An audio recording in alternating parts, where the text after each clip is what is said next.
Hello वैंक्सियंस, मेरे channel वंगचट में आप सबका एक बार फिर से स्वागत है। तो चलिए शुरू करते हैं अपनी स्टोरी द हार्टलेस बिट्रायर और एसेंट्रिक लवर का पार्ट 12। तो दोस्तों, लास्ट पार्ट में हमने देखा था कि ची फिलर सीचान को बताते हैं कि हो सकता है कि जगने के बाद प्रिंस वे की ओमेगा सोल सेकेंड प्रिंस को रिजेक्ट कर दे या उन्हें मार दे, क्योंकि उसकी लास्ट मेमोरी में सेकेंड प्रिंस के अश्योरेंस पर ही उसने वो सोल सप्रेसिंग पिल्स ली थी। तो उसके लिए प्रिंस एक बिट्रायर है और जगते ही वे प्रिंस के साथ जो कुछ हुआ है, यानी कैसे सेकेंड प्रिंस ने उन्हें लानही को बचाने के लिए मारा था, ओमेगा सोल को सब पता चल जाएगा। सीचान उन्हें टोकते हुए कहते हैं, मेरे भाई ने जो मास्टर वे के लिए सहा है उसका क्या हम उन्हें बता नहीं सकते जिससे वो समझ सके? ची फिलर थोड़ी देर शांत रहते हैं, फिर वो सीचान से कहते हैं, अपनी डिवाइन फ्लूट का इस्तेमाल करें फर्स्ट प्रिंस, और जगने से पहले ही प्रिंस को सब कुछ दिखा सकते हैं आप ऐसा करके। जगने के बाद उन्हें कंट्रोल करना शायद मुश्किल हो जाए। इधर लानही अपने महल आती है और अपने सर्वेंट से कहती है, क्या तुम वो दवा लाई हो? सर्वेंट हाँ में सर हिलाती है।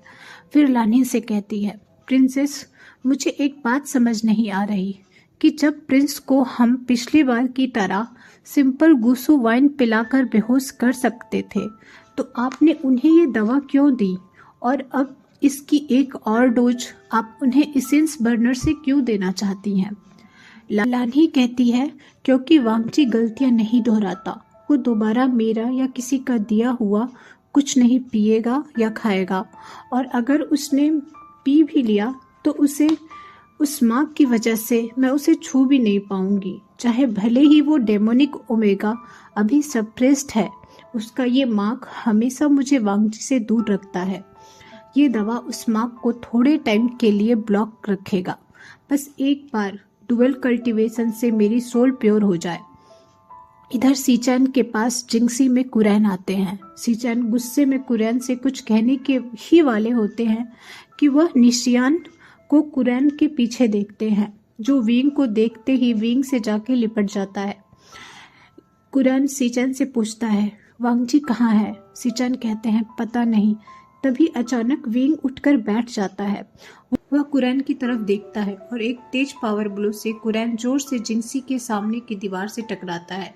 फिर वो उठकर कुरैन की तरफ बढ़ने लगता है।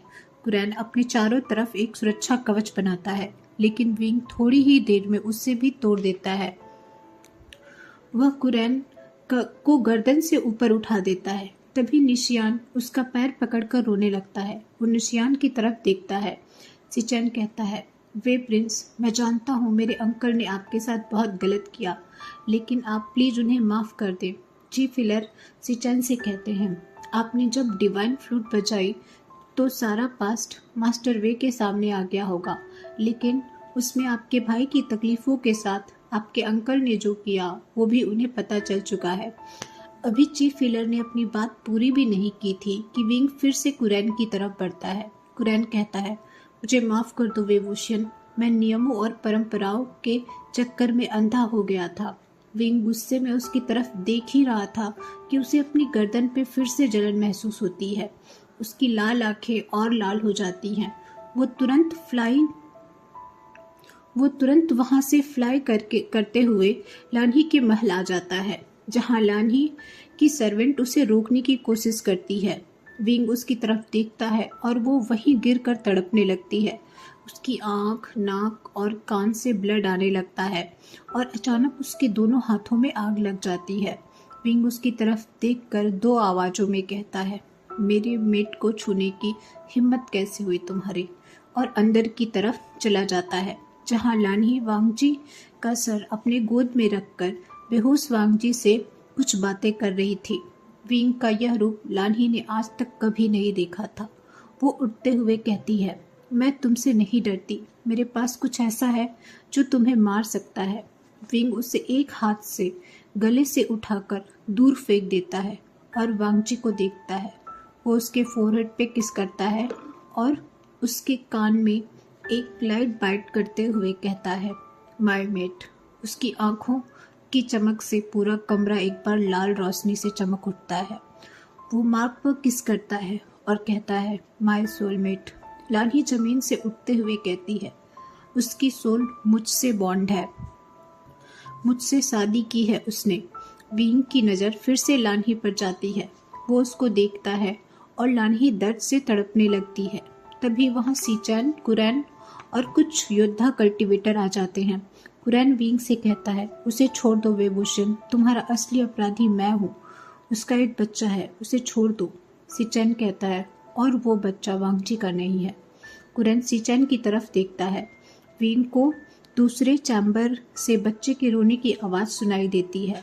वह मुड़कर कमरे की तरफ देखता है, फिर गुस्से में लानी की तरफ देखता है, फिर वांगजी को गोद में लेकर फ्लाई करते हुए जिंगसी की तरफ चला जाता है। इधर जिन गुआंगायू को खबर मिलती है कि दफन माउंटेन में बंद स्टूडेंट्स अभी भी जिंदा हैं। यूनमेक आर्मी और प्रिंस जियांग दफन माउंटेन की तरफ निकल गए हैं और कोई और भी है जो वहां गुफा की पपेट से रक्षा कर रहा है। सुसे गंगायू से कहता है, प्रिंस कहिए तो हम उस जियांग को रास्ते में ही मरवा दें। कुछ सोचते हुए गंगायू कहता है, नहीं, उसे दफन माउंटेन पहुंच जाने दो और बाकी सेक्ट के कल्टीवेटर को भी वहीं भेज दो। सबको एक ही साथ और पपेट्स आर्मी भेज कर मार देंगे और सारा दोष उस हीलिंग पेट्रियार्क पर जाएगा। इधर गुसू लैंड सेक्ट में जब सीचन कुरैन को बताता है कि लानही का बच्चा वांगजी का नहीं है, तो कुरैन लानही की तरफ देखता है जो एकदम शॉक दिख रही थी। वह कहती है, ये आप क्या कह रहे हैं सीचैनगा, ये मेरा और वांगजी का बच्चा है। कुरैन कहता है, हम चेक कर सकते हैं।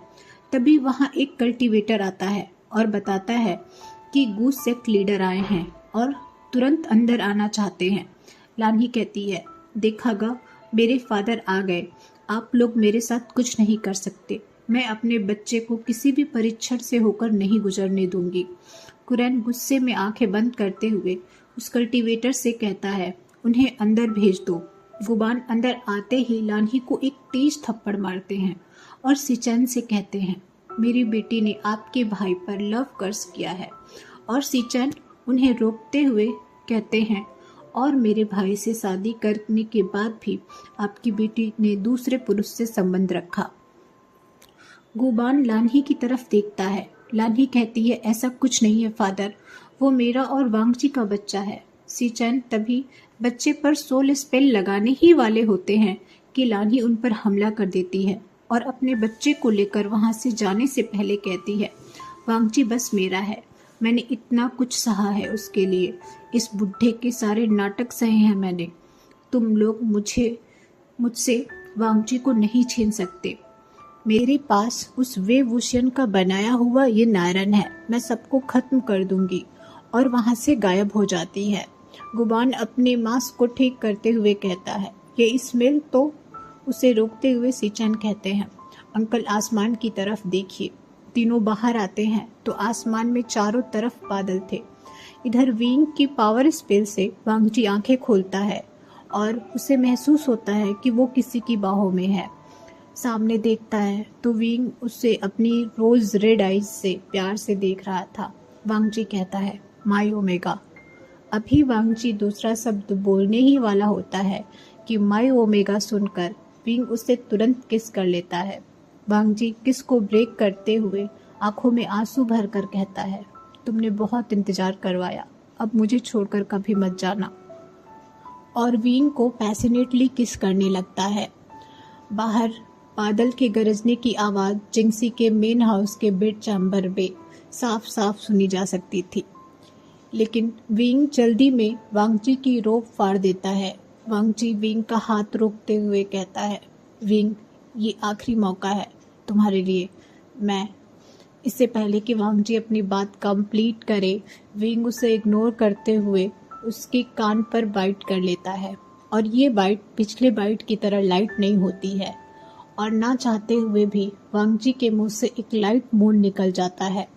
फिर वो विंग को बेड पर फ्लिप करते हुए उसके ऊपर आ जाता है और थोड़ी ही देर में पूरा जिंगसी का बेड चैम्बर दो लोग की मूनिंग और स्किन स्लैपिंग की आवाज़ों से भर जाता है। इधर गुसू के आसमान पर छाए बादल अब बरसने लगे थे।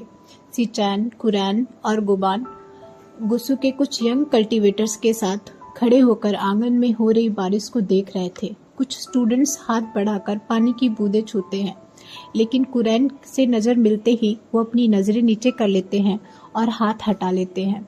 सिचान उनकी तरफ देखते हैं और फिर खुद जाकर आंगन में खड़े हो जाते हैं और अपना चेहरा आसमान की तरफ ऊपर करते हुए कहते हैं, 6 साल गुसू की धरती, नदी, तालाब, पशु, पक्षी और इंसानों ने इस बारिश का इंतजार किया है। अब यंग स्टूडेंट्स आकर आंगन में एक दूसरे के ऊपर पानी फेंकने लगते हैं। गुसू के लोग अपने घरों से बाहर निकलकर पानी में इस तरह भीग रहे थे मानो इससे बड़ा उत्सव उनके जीवन में आज तक न आया हो। इधर बुद्धा मंदिर में खिड़की की तरफ देख रहे चीफ कल्टीवेटर से उनके सहायक कल्टीवेटर कहते हैं, योर हाइनेस, लगता है मून गॉडेस ने गुसू के लोगों को माफ कर दिया, लेकिन क्यों, ये मुझे समझ नहीं आ रहा। आपने तो टाइगर सील जिनसेक्ट लीडर को दी है जिससे कि वो वे प्रिंस को मार सके। इस बात से आपकी बेटी क्यों खुश होगी? चीफ कल्टीवेटर कहते हैं, सबसे पहले तो अब वो मेरी बेटी नहीं, एक गॉडेस हैं। और एक लंबी सांस लेते हुए कहते हैं, जाहिर सी बात है कि वो मेरे जिनसेक्ट लीडर को टाइगर सील देने और अपने पुत्र को मारने की कोशिश से तो खुश नहीं होंगी। जरूर कुछ उनकी इच्छा से हो रहा होगा। बस उम्मीद करता हूँ उनकी यह इच्छा कल्टीवेशन वर्ल्ड की भलाई के लिए हो। सहायक कल्टीवेटर मंदिर के आंगन की तरफ देखकर कहते हैं, लेकिन एक बात तो तय है कि वो हमसे अभी भी नाराज है, वरना पूरे गुसू में बारिश हो रही है, बस इस मंदिर को छोड़कर। तो दोस्तों, आज का पार्ट मैं यही ख़त्म करती हूँ। नेक्स्ट पार्ट इस एफएफ का लास्ट पार्ट होगा। उसके बाद मैं उस लास्ट पार्ट में ही आपसे पूछ लूँगी कि मैं कौन सा नया एफएफ स्टार्ट करूँ। मेरे दिमाग में 2 एफएफ हैं, तो I will let you guys choose कि मैं कौन सा पहले सुनाऊँ। तब तक के लिए यार, अगर मुझसे इस एफएफ को एक्सप्लेन करने में कोई गलती होती है तो आई एम रियली सॉरी। और ये मेरा पहला ही एक्सप्लेनेशन है, तो हो सकता है कि मुझसे गलतियाँ हो रही हों, बट स्टिल आप लोग मुझे इतना सपोर्ट कर रहे हो, उसके लिए थैंक यू। और अगर आपको कहानी अच्छी लग रही है तो please like this video, subscribe my channel and take care of your self.